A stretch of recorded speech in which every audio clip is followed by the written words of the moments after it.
네, 최근 전국 곳곳에서 대규모 전세 사기가 적발돼 피해자가 속출하고 있습니다. 전세 사기 피해자 지원을 위한 특별법이 지난 6월 시행됐지만 대상이 안 돼 구제를 못 받는 경우도 상당한데요. 전세 사기 특별법 어떤 문제가 있고 후속 대책 논의는 어떻게 되고 있는지 최지연 변호사와 함께 알아보겠습니다. 안녕하십니까? 안녕하십니까? 네, 전세 사기 사건이 사회적인 문제가 되고 있는데 최근 대구에서도 관련 일당이 검거됐습니다. 어떤 사건이었습니까? 네, 지난 17일 대구 남부경찰서는 임차인 30명으로부터 보증금 46억 원 상당을 가로챈 혐의로 A씨와 공인중개사 등 4명을 검찰에 검거했습니다.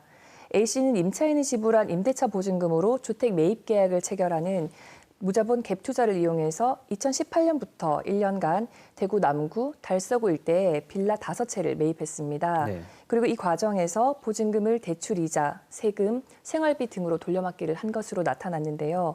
A씨는 임차인들에게 선순위 보증금을 허위로 알려주고 확인을 요청한 임차인과는 계약하지 않는 등 치밀하게 범행을 계획한 것으로 확인됐습니다. 네.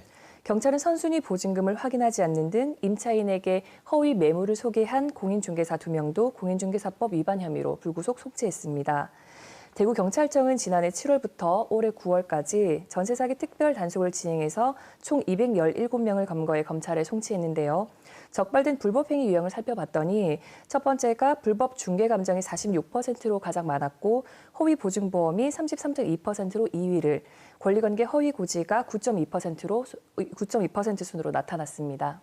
네, 대구에서도 전세 사기 피해가 점점 늘고 있는 그런 실정인데 이런 가운데 지난 6월에 피해자 지원을 위한 특별법이 이제 실행이 됐잖아요. 이렇게 특별법을 통해서 어떤 지원을 받을 수 있는 겁니까?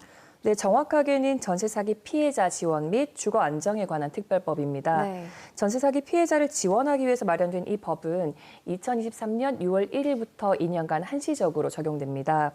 우선 살고 있는 주택이 경매에 넘어가는 경우에 특별법상 피해자로 인정되면 직접 경매를 유예하거나 정지 신청을 할 수 있습니다. 네. 그리고 피해자는 경매에서 주택을 우선 매수할 수 있는 권한이 부여되고요. 또 임차주택을 낙찰받는 경우에는 취득세를 200만 원 한도에서 면제합니다. 네. 또 3년간 재산세도 감면해 줍니다. 또 피해자가 주택 매수를 원하지 않는 경우라고 하면 한국토지주택공사 LH가 우선 매수권을 넘겨받아서 주택을 사들인 뒤에 이 피해자에게 임대할 수 있습니다. 네, 그런데 피해를 당하더라도 법에서 정하는 어떤 요건이 있어야지 이제 지원을 받을 수 있다고 하는데 어떤 요건들입니까? 네, 특별법상 피해자로 인정되기 위해서는 6가지 요건 모두를 충족해야 합니다. 네. 우선 대학력을 갖추고 확정일자를 받은 임차인이어야 하고요. 또 임차주택에 대한 경매나 공매가 진행돼야 합니다. 그리고 면적이나 보증금 등을 고려했을 때 서민 임차주택에 해당이 되어야 하고요. 네. 또 수사가 개시되는 등 전세 사기 의도가 있다고 판단이 되어야 합니다.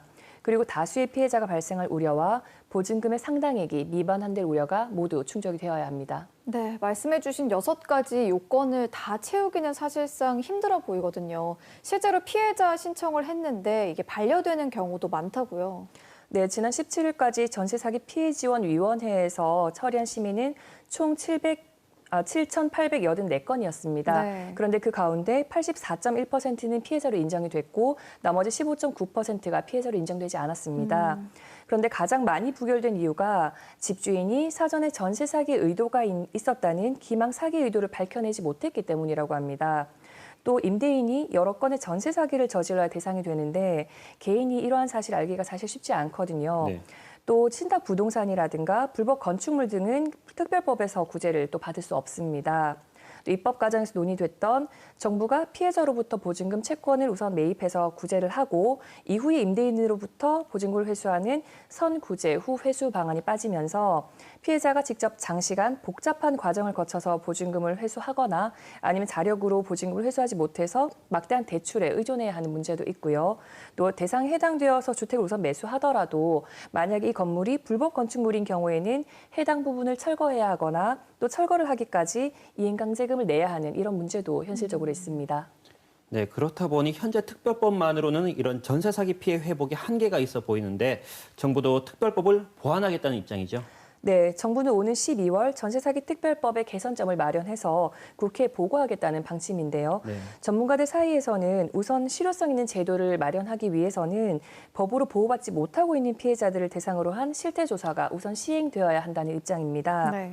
또 공공의 주택 매입을 통해서 피해자들이 먼저 구제받을 수 있도록 하는 선구제 후회수 방안이 이번 대책에 담길지도 관심이 모아지고 있는데요. 과연 어떤 개선안이 나올지 한번 기다려봐야 할 것 같습니다. 네, 친절한 법 오늘은 전세 사기 피해자 지원을 위한 특별법의 개선점에 대해서 알아봤습니다. 오늘 말씀 고맙습니다.